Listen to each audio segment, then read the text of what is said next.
Hello student, welcome back to our MSc first course and which is classical mechanics and our subject code is PHCT 112 and we have studied some basic part or introductory part in our previous videos. Now in this video we have to continue with that, but before going to continue with that part, we revise in brief the introductory concepts which we have been seeing in our previous videos. First we have seen the basic introductory part, which is very basic introductory part for the classical mechanics or physics. First of all, we have seen what do you mean by physics. After that we studied about the different branches of the physics, and in particular that we have studied about the mechanics, and we know that again mechanics is classified into two types, that is a classical mechanics and quantum mechanics. We also discuss about the Newton's three law of motion, that is first law, second law and third law. After that we started some concepts which help us to study the analytical dynamics, such as a constraint, different types of constraint, and depending on four different criteria we have classified the constraint, and we also discuss about the some examples which depends on the types of the constraint. Also we have seen the degree of freedom, and also we also consider about the generalized coordinate and generalized velocity. Now in this video we have to see what do you mean by the generalized velocity. As we discussed in our previous video, the generalized velocity is nothing but the time derivative of generalized coordinate. So let's start with that. We know that the generalized velocity is nothing but the time derivative of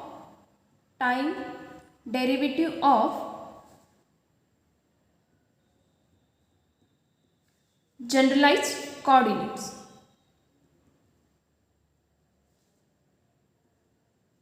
So this is the generalized velocity.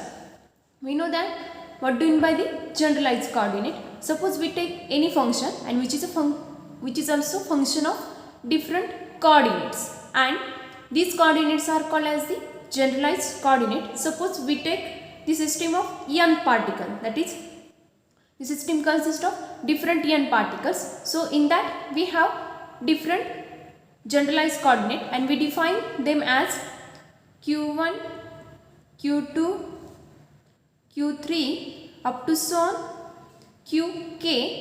This is the qk is nothing but the coordinate which lies in between first coordinate and the last coordinate, that is the nth coordinate.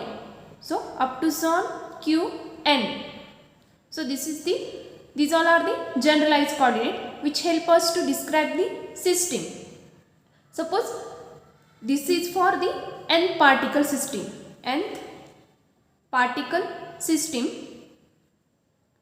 Suppose we consider particular one particle. Suppose we take the ith particle which lies in the system of nth particle, and for the ith particle, this ith particle is also function of all these generalized coordinates. So for the ith particle is also function of generalized coordinate, that is q1, q2, q3 up to so on qn, and also it is a function of time. We know that generalized coordinates, it may be time, so also time. Now this is the equation first, and this is all for the ith particle, and we know that for the every particle there is a position vector in a particular coordinate system. So we take the position vector for the ith particle, which is ri. So ri is a function of all again the generalized coordinate, that is q1, q2 up to so on qn and t. So we can write the position vector for the generalized coordinate, position vector for the ith particle. So Ri is equal to Ri of q1, q2, q3 up to so on qk, again up to so on qn and t.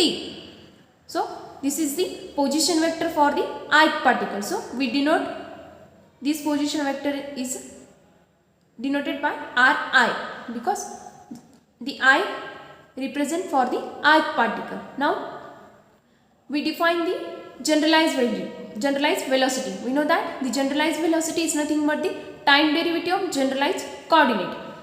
First we define the system of n particle, and after that we define the generalized coordinate for that n particles, and we take a particular particle, that is ith particle, and also for that we define the position vector. Now if we take the derivative of position vector, we get the generalized velocity. So to obtain, in order to obtain the generalized velocity, we take the derivative of position vector. So we get Ri dot. Dot means the derivative of position vector with respect to time. So we can write it, that is dri by dt or Ri dot. So this is the generalized velocity. So take the derivative of Ri with respect to t. So take the derivative of Ri with respect to t. So we get the Ri dot. So let's take derivative, which is equal to dabba Ri divided by dabba q1 into dabba q1 divided by dabba t plus dabba Ri by dabba q2 into dabba q2 by dabba t plus up to so on dabba Ri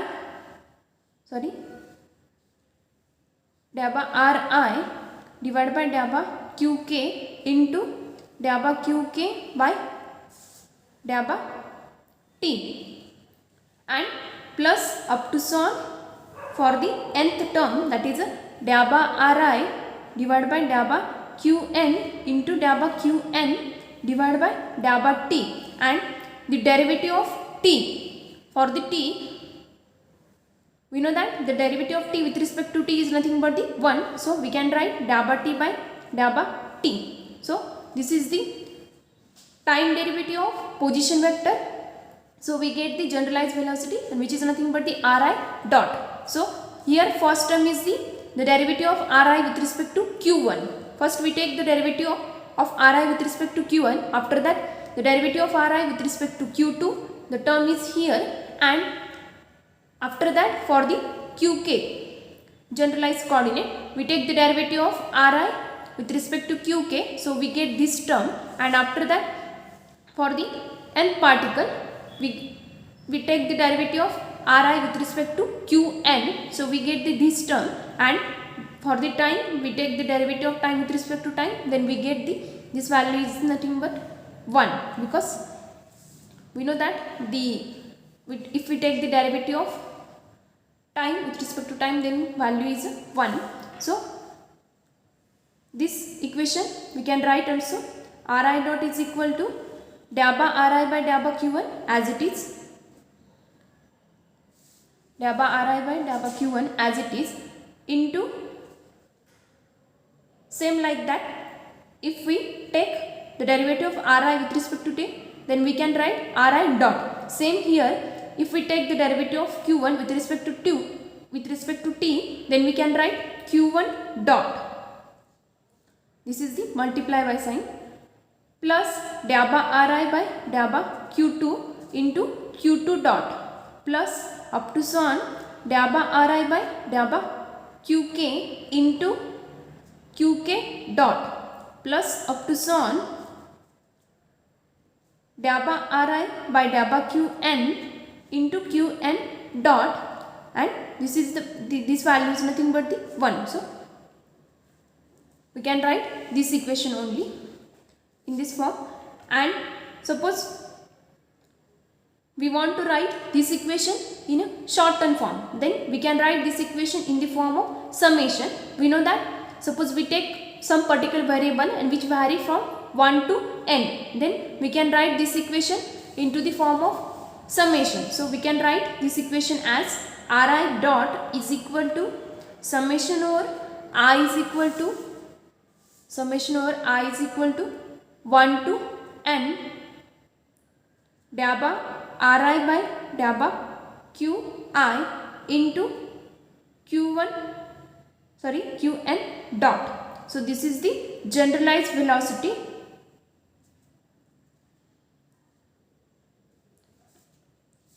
How we get this equation? If we take the derivative of generalized coordinate for the n particle system with respect to time, then we get the generalized velocity. Suppose here Ri dot is equal to summation over I is equal to 1 to n dabba Ri by dabba Qi into Qn dot. If we substitute the value of I is equal to 1, then we get the first term. And if we take the value of I is equal to 2, then we get the second term. Same like that for the Qk term, that is kth term and nth term. So this equation we can write in this form, and here I may vary from 1 to n. So this is the generalized velocity.